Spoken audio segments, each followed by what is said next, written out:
Flag march जो है आज़ाद नगर मानगो ओलीडी थाना क्षेत्र अंतर्गत है और सब तीनों थाना के हमारे थाना प्रभारी हैं।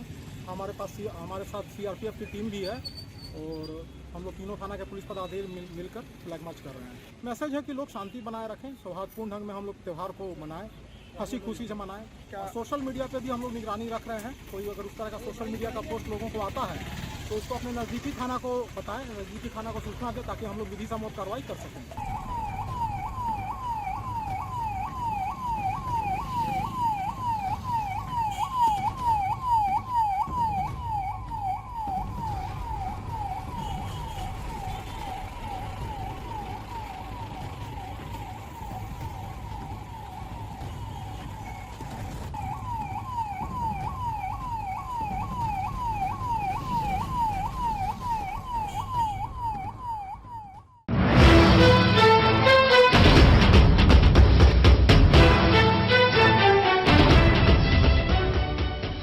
नमस्कार, स्वागत है आप सभी का एसएससी न्यूज के इस बुलेटिन में। आइए सबसे पहले नजर डालते हैं आज की सुर्खियों पर।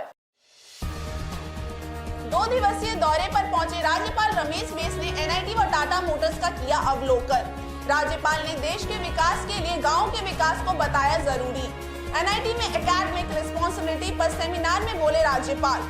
झारखंड के नवनिर्माण के लिए उद्यमियों से आगे आने का किया आह्वान। सिजेरियन डिलीवरी के 15 दिन बाद भी नहीं सूखा मरीज का जख्म। डॉक्टरों के रेफर नहीं करने से टीएमएच नहीं ले जा पा रहे परिजन।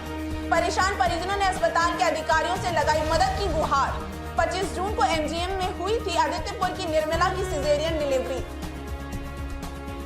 और आदित्यपुर क्षेत्र में दिवंगत उद्यमियों की स्मृति में लगाए गए पौधे। आदित्यपुर विकास समिति की ओर से उद्यम में चला अभियान। पूर्व नगर परिषद उपाध्यक्ष पुरेंद्र नारायण सिंह के नेतृत्व में हुआ पौधारोपण। समिति ने की हर वार्ड में ऐसे 300 स्मृति वृक्ष लगाने की घोषणा। बात करते हैं राज्यपाल रमेश बैस द्वारा एनआईटी जमशेदपुर में सेमिनार का उद्घाटन किए जाने की। राज्यपाल रमेश बैस ने कहा है कि झारखंड का इतिहास काफी पुराना है।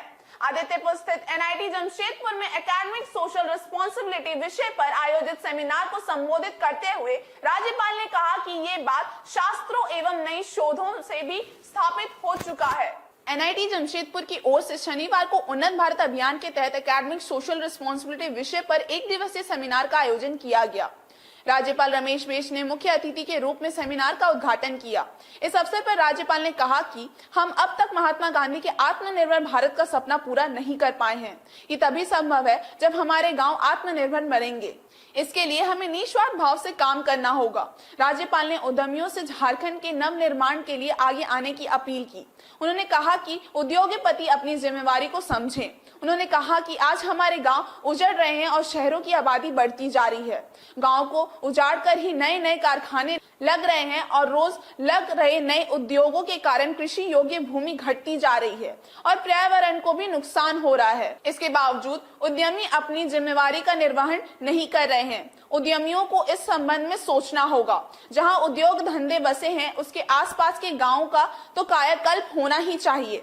हमें निस्वार्थ भाव से काम करना होगा। गांव जब तक विकास नहीं होंगे तब तक देश का विकास नहीं हो सकता।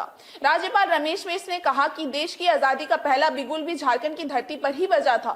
झारखंड खनिज संपदा से भरा हुआ है, इसलिए झारखंड पर हमें गर्व होना चाहिए कि हम यहाँ के रहने वाले हैं। हम सबको मिलकर झारखंड को विकास की पटरी पर सबसे अंतिम पायदान से टॉप राज्यों में शुमार कराना है। लेकिन ये अकेले सरकार की बस की बात नहीं है। इसके लिए सबको मिलकर प्रयास करना होगा। राज्यपाल दोपहर बाद टाटा मोटर्स का प्लांट देखने पहुंचे। वहां प्लांट के पदाधिकारियों ने राज्यपाल को कंपनी के विभिन्न विभागों का भ्रमण कराया। राज्यपाल ने कंपनी के अंदर वाहनों के निर्माण की प्रक्रिया का बड़े गौर से अवलोकन किया। इस दौरान राज्यपाल के साथ कंपनी के पदाधिकारी, उपायुक्त विजय जाधव एवं जिले के कई अन्य पदाधिकारी भी शामिल रहे। चलिए बात करते हैं एमजीएम में ऑपरेशन के बाद मरीज की बड़ी परेशानी की। जमशेदपुर के एमजीएम अस्पताल में सिजेरियन डिलीवरी के 15 दिन बाद भी जच्चा का जख्म नहीं सूखने से उसके परिजन परेशान हैं। उसका टीएमएच में इलाज कराना चाहते हैं किंतु डॉक्टर उसे रेफर नहीं कर रही। इससे परेशान मरीज के पति ने अस्पताल अधीक्षक से इसकी शिकायत करते हुए मदद की गुहार लगाई है। बता दें कि आदित्यपुर के श्री डुंगरी निवासी निर्मला देवी विगत 24 जून को डिलीवरी के लिए एमजीएम अस्पताल में भर्ती हुई थी। 25 जून को डॉक्टर शिखा रानी ने उसकी सिजेरियन डिलीवरी करवाई। किंतु उसके बाद अब तक उसका जख्म नहीं सूखा है।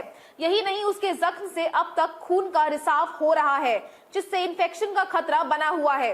निर्मला का आरोप है कि डॉक्टर ना कुछ बता रही है और ना सही इलाज कर रही है, जिससे उसकी परेशानी बढ़ती जा रही है। उसके परिजन उसे टीएमएच ले जाकर इलाज कराना चाहते हैं, लेकिन उसे रेफर भी नहीं किया जा रहा है। इससे परेशान निर्मला के परिजनों ने शनिवार को अस्पताल अधीक्षक डॉक्टर अरुण कुमार एवं उपाधीक्षक डॉक्टर नुकुल चौधरी से इसकी शिकायत करते हुए मदद की गुहार लगाई। उन्होंने बताया कि विभाग की डॉक्टर मरीज को रेफर नहीं कर रही है। उनका कहना है कि सोमवार को डॉक्टर शिखा रानी आएंगी, तब देखा जाएगा। परिजनों का कहना है कि इस बीच मरीज को काफी परेशानी है, उसे दर्द है। परिजनों ने अधीक्षक डॉक्टर अरुण कुमार एवं उपाधीक्षक डॉक्टर नुकुल चौधरी से भी मरीज को टीएमएच रेफर करने की गुहार लगाई, ताकि वहां उसका अच्छी तरह इलाज हो सके। मरीज निर्मला देवी के पति दीपू ने बताया कि डॉक्टर की लापरवाही के कारण मरीज की हालत बिगड़ रही है। उसने बताया कि ऑपरेशन के बाद ढंग से बैंडेज भी नहीं किया गया है, जिससे उसका घाव खुल जाने से इन्फेक्शन का खतरा भी बढ़ता जा रहा है। सीजर डॉक्टर अच्छा से नहीं किया, मेरा इलाज सही नहीं हो रहा। जी। कौन डॉक्टर के नाम? शिखा रानी। अच्छा, कब एडमिट हुए थे आप? 25 जून 24 जून। अच्छा, प्रॉब्लम क्या था? प्रॉब्लम ब्लड आ ही रहा है, जख्म सूख ही नहीं रहा है। बोलती है, डेली पूछते हैं तो ठीक हो जाएगा, कोशिश कर रहे हैं। मतलब यहाँ पे इलाज सही नहीं आपका हो रहा? जी। तो आगे क्या चाह रहे हैं आप? मैं उसे डिस्चार्ज हूँ। तो क्या डॉक्टर क्या बोल रहे हैं? वो तो बोलती है अभी नहीं बता सकते हैं, कितना टाइम लगेगा। आज बात किए थे? जी। क्या बोली आज? आज भी यही बोली, नहीं बता सकते हैं कितना टाइम लगेगा। ऑपरेशन हुआ है, सर्जरी का अगर उसको डिलीवरी हुआ, उसके बाद में शिखा रानी ऑपरेशन किए। उसके बावजूद में भी मैंने इन्फेक्शन इतना फैला चुकी है, जाकि सारा ट्रीटमेंट भी सही नहीं हो चुका है। 15 दिन आज हो चुका है, उसके बावजूद में भी केयरलेसी कर रही है, नहीं पेपर दे रही है, नहीं कुछ कर रही है। डिस्चार्ज के लिए भी बोला जा रहा है, तो उसमें भी डिस्चार्ज के लिए नहीं कर रही है। अच्छा, पेशेंट को भी क्या मेडिसिन दे रही है, क्या नहीं दे रही है, कोई कैंडिडेट से नहीं बताना है, नहीं बोल रही है, नहीं चल रही है। हम अपने खुद करते हैं, भाई करने के बावजूद में भी, और एक जूनियर एक सीनियर पे दोनों पे अपना थोप दे रही है सारा चीज़। तो आप लोग क्या चाह रहे हैं अभी हम लोग डिस्चार्ज कराने के लिए चाह रहे हैं, लेकिन डिस्चार्ज दे नहीं रही है। क्या बोल रही है? बोल रही है कि अभी मंडे को आएंगे, जब तक मैडम नहीं सिग्नेचर करेगी तब तक नहीं दे सकते हैं। प्रॉब्लम फिर क्या हो रहा है आप लोगों का फिर? और प्रॉब्लम यही हुआ कि अभी बैंडेज भी की है, केवल रुआ देकर केवल बैंडेज कर दी है, और वो भी बैंडेज बिल्कुल ओपन सारा हो चुका है, क्योंकि उसमें इन्फेक्शन, हवा भी लगने से इन्फेक्शन हो सकता है। उसके बावजूद में भी इतना केयरलेसी की है कि सारा मतलब वो बैंडेज भी और जो जख्म है वो बिल्कुल फुल हो। डिलीवरी हो चुका है? डिलीवरी हो चुका है। अच्छा, क्या नाम है उनका? निर्मला देवी। निर्मला देवी। और शिखा रानी डॉक्टर है? शिखा रानी डॉक्टर। कब एडमिट किए थे उनको आप? ये हम 24 को एडमिट किए थे। अच्छा, 24 से। हाँ, और 25 को डिलीवरी हुआ। बात करते हैं आदित्यपुर विकास समिति द्वारा क्षेत्र में उद्यमियों की याद में पौधे लगाए जाने की। आदित्यपुर विकास समिति ने पूर्व उद्यमी स्वर्गीय नरेंद्र कुमार बेहरा व एशिया के 2 पूर्व अध्यक्षों स्वर्गीय प्रमोद कुमार सिंह एवं स्वर्गीय बीपी सिंह की स्मृति में शनिवार को पौधारोपण किया। इस दौरान आदित्यपुर नगर परिषद के पूर्व उपाध्यक्ष पुरेंद्र नारायण सिंह के नेतृत्व में आदित्यपुर क्षेत्र के विभिन्न स्थानों पर 25 पौधे लगाए गए। आदित्यपुर विकास समिति की ओर से आदित्यपुर नगर निगम के वार्ड 1 स्थित उत्तमडी फुटबॉल मैदान के चारों ओर गणेश मंदिर एवं काली मंदिर परिसर में पौधारोपण किया गया। आदित्यपुर नगर परिषद के पूर्व उपाध्यक्ष पुरेंद्र नारायण के नेतृत्व में चले इस अभियान के तहत कुल 25 पौधे लगाए एवं उनके चारों ओर लोहे की जाली भी लगाई गई। उद्यमी स्वर्गीय नरेंद्र कुमार बेहरा, एशिया के पूर्व अध्यक्षों स्वर्गीय प्रमोद कुमार सिंह एवं स्वर्गीय बीपी सिंह की स्मृति में आयोजित इस अभियान से पूर्व युवा उद्यमी रजनीश सिंह एवं रोहन सिंह ने कहा कि पौधारोपण के माध्यम से समाज के पूर्व पुरुषों की स्मृति को जिंदा रखने का ये सराहनीय प्रयास है। पौधारोपण से पूर्व अपने संबंधों में आदित्यपुर विकास समिति के संरक्षक सह यादव समन्वय समिति के वरीय उपाध्यक्ष वीरेंद्र यादव ने आदित्यपुर को ग्रीन आदित्यपुर बनाने के आदित्यपुर विकास समिति के प्रयासों की सराहना की। पुरेंद्र नारायण सिंह ने अपने संबोधन में कहा कि अभियान के तहत हर वार्ड में लोहे की जाली सहित कुल 300 स्मृति वृक्ष लगाए जाएंगे। आदित्यपुर नगर निगम वार्ड संख्या 1 अंतर्गत उत्तमडी फुटबॉल मैदान में वृक्षारोपण का कार्यक्रम था। यहाँ लोहे की जाली सहित 25 पेड़ लगाए गए हैं। इसमें अतिथि के तौर पर युवा उद्यमी भाई रजनीश सिंह जी, युवा उद्यमी भाई रजनीश सिंह जी, राष्ट्रीय हैंडबॉल प्लेयर हसन इमाम मलिक साहब और वीरेंद्र यादव जी सहित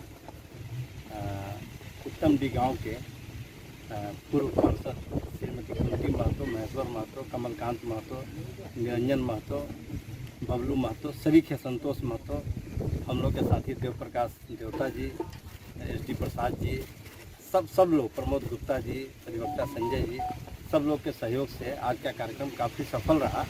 और आने वाले दिनों में हम लोग पूरे आदित्यपुर नगर निगम क्षेत्र में विभिन्न वार्डों में 200 पौधे लोहे की जाली सहित लगाएंगे। अगला कार्यक्रम 16 जुलाई को पलटना सिटी फुटबॉल मैदान में, वहाँ हम लोग 50 पेड़ लगाएंगे। इसी तरह आनंदपुर में जो मंदिर परिसर है, काली मंदिर परिसर, वहाँ भी हम लोगों ने 25 पेड़ लगाने का लक्ष्य रखा है। इस तरह से पूरे आदित्यपुर में इस बार 200 पेड़ जो है हम लोग लोहे की जाली सहित, ताकि पेड़ों की सुरक्षा बरकरार रहे। पिछले वर्ष भी आदित्यपुर विकास समिति ने 150 पौधे लोहे की जाली सहित लगाए और यह पर्यावरण की सुरक्षा के लिए। और जैसे सांसों की समस्या पिछले दिनों आपने देखा, कोरोना महामारी में कितने लोगों की जान ऑक्सीजन के अभाव में चली गई, तो ऑक्सीजन ये पेड़ पौधे देते हैं। पेड़ पौधे लगाने की ज़रूरत है। जो आंकड़ा सरकार का आंकड़ा आया है, अभी काफ़ी पेड़ लगाने होंगे, तभी जाकर के हम लोग टारगेट को अचीव करेंगे। आइए बात करते हैं पानी कनेक्शन में परेशानी के खिलाफ सेंट्रल वाटर टावर के समक्ष धरना दिए जाने की। जमशेदपुर पूर्व के निवासियों ने टाटा स्टील, UISL व JNAC से वाटर कनेक्शन लेने में हो रही परेशानी के खिलाफ शनिवार को भाजपा के बैनर तले बिस्टुपुर सेंट्रल वाटर टावर के समक्ष सांकेतिक धरना दिया। प्रदर्शनकारियों ने स्थिति आसान नहीं किए जाने पर टाटा स्टील, UISL गेट पर धरना देने की चेतावनी भी दी है। भाजपा नेता पवन अग्रवाल के नेतृत्व में जमशेदपुर पूर्व के निवासियों ने शनिवार को बिस्टुपुर सेंट्रल वाटर टावर के समक्ष सांकेतिक धरना देकर प्रदर्शन किया। प्रदर्शनकारियों ने आरोप लगाया कि टाटा स्टील, UISL व JNAC द्वारा पानी के कनेक्शन की प्रक्रिया इतनी जटिल बना दी गई है कि लोगों को इसमें भारी परेशानी हो रही है। जमशेदपुर की छाया नगर, चंडी नगर, किशोरी नगर, निर्मल नगर जैसे क्षेत्रों के लोग पानी नहीं मिलने से परेशान हैं। टाटा स्टील, UISL द्वारा लोगों से पानी के कनेक्शन के लिए 15,000 रुपए से अधिक की मांग किए जाने के साथ ही सैप नंबर अनिवार्य कर दिया गया है। ऐसे में गरीब लोग पानी का कनेक्शन नहीं ले पा रहे हैं। इससे आक्रोशित लोगों ने शनिवार को भाजपा के बैनर तले Bistupur central water tower gate के समक्ष सांकेतिक धरना देकर प्रदर्शन किया। प्रदर्शनकारियों का नेतृत्व कर रहे भाजपा नेता पवन अग्रवाल ने बताया कि पूर्ववर्ती सरकार के समय मात्र 3,540 रुपए में और केवल आधार कार्ड पर नया कनेक्शन मिलता था, लेकिन 2019 के बाद से इसके लिए सैप नंबर अनिवार्य करने के साथ ही 15,000 से ऊपर की राशि जमा करने पर ही पानी का कनेक्शन मिलता है। उन्होंने बताया कि कई लोगों से 20 से 40,000 रुपए तक वसूले जा रहे हैं। ऐसे में गरीब कहां जाएं? उन्होंने कहा कि अगर इस समस्या का निष्कर्ष नहीं निकला तो वे लोग टाटा स्टील, UISL के मुख्य कार्यालय का भी घेराव करेंगे। आज भारतीय जनता पार्टी द्वारा जो गरीबों को पानी के कनेक्शन में बहुत असुविधा हो रही है, तो लोग चाह कर भी पानी कनेक्शन लेना चाह रहे हैं, लेकिन जिसको JNAC की तानाशाही और इस सरकार की गलत नीति के कारण गरीब आदमी पानी के लिए चराई कर रहा है, परेशान। जब भारतीय जनता पार्टी की सरकार थी तो 3540 रुपये में आधार कार्ड के आधार पर ही जिसको सारे लोगों को पानी का कनेक्शन देती थी और मीटर लगा के जो चार्ज होता था लोग उसका भुगतान करते थे। लेकिन 2019 के बाद आज उसी गरीब को 15,000, 20,000, 18,000 के साथ साथ सैप नंबर लाना है, जिसको मैं 4 बार फार्म जमा करना है। मैंने गरीब आदमी परेशान है पानी के कनेक्शन लेने के लिए। और हद तो तब हो गई कि जब चंडी नगर में एक घर में कनेक्शन के लिए 42,000 रुपये जिसके अधिकारियों ने उससे मांगा। हम इसी मांग को हम लोग आए हैं सांकेतिक रूप से धरना देने के लिए, चेताने के लिए कि जिसको सरकार से बात करे, यहाँ के जनप्रतिनिधि बात करे, जो भ्रष्टाचार का जो एक साम्राज्य चल रहा है गरीबों के साथ, उसका समापन होना चाहिए, उसका खात्मा होना चाहिए और गरीबों को पुरानी दर पे 3540 रुपये में फिर से पानी का कनेक्शन मिलना चाहिए। चाहे वो चंडी नगर हो, चाहे वो छाया नगर हो, चाहे वो किशोरी नगर हो, चाहे वो निर्मल नगर हो, कल्याण नगर हो, मानंद बस्ती हो, बिरसागढ़ हो, जेमको हो, मनीपीट हो, आज़ाद बस्ती हो, रामादीन बागान हो, इन तमाम क्षेत्रों में जहाँ के ऑलरेडी आपको जानकर आश्चर्य होगा कि जिसको का नेटवर्क बिक चुका है, जिसको ने करोड़ों रुपए खर्च भी किए हैं, लेकिन ऐसी प्रक्रिया को जटिल बना दिया गया कि गरीब आदमी पानी का कनेक्शन नहीं ले पा रहे। तो चूँकि हम लोगों ने बराबर जिसको अधिकारियों का ध्यान भी आकृष्ट कराया, इस जेनीसी के अधिकारियों को भी आकृष्ट कराया, लेकिन कहीं कोई सुनवाई नहीं हो गई। सरकार गूंगी बहरी लंगड़ी सरकार, और साथ में जिसको प्रबंधन ने भी ध्यान नहीं दिया। और आपको बताना चाहते हैं कि सैप नंबर जो दिया जा रहा है गरीबों को, उसमें भी बड़ा भ्रष्टाचार। सैप नंबर के लिए भी गरीब से 1000-2000 रुपये की मांग की जाती है, 15 दिन बाद सैप नंबर दिया जाता है। तो हम कह सकते हैं कि हमारा गरीब परेशान है, पीड़ित है, शोषित है। उन लोगों की मांग को लेकर हम लोग सांकेतिक रूप से यहाँ बैठे हैं। अधिकारियों तक अपनी बात को पहुँचाएँगे। अगर तय समय सीमा के अंदर हम लोगों की मांग को नहीं मानी गई, गरीबों की आवाज़ को नहीं मानी गई, तो हम लोग जिसको के मेन ऑफिस जो है उसको गेट को अनिश्चित काल के लिए जाम करने लगे। आइए बात करते हैं पोटका के हाथा में मैंगनीज ओवरलोड हाईवा को पकड़े जाने की। जमशेदपुर से सटे पोटका अंचलाधिकारी इम्तियाज अहमद ने हाथा में एक हाईवा को पकड़ा जिसमें मैंगनीज ओर लदा हुआ था।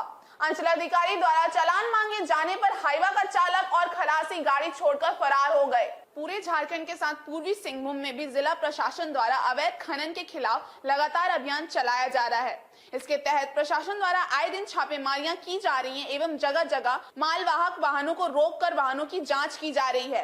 पोटका के सीओ ने इसके तहत शुक्रवार रात एक हाईवा को पकड़ा जिसमें मैंगनीज ओवरलोड था। सीओ इम्तियाज अहमद ने चालक से गाड़ी के कागजात एवं माल का चालान दिखाने को कहा तो दोनों हाईवा वहीं छोड़कर फरार हो गए।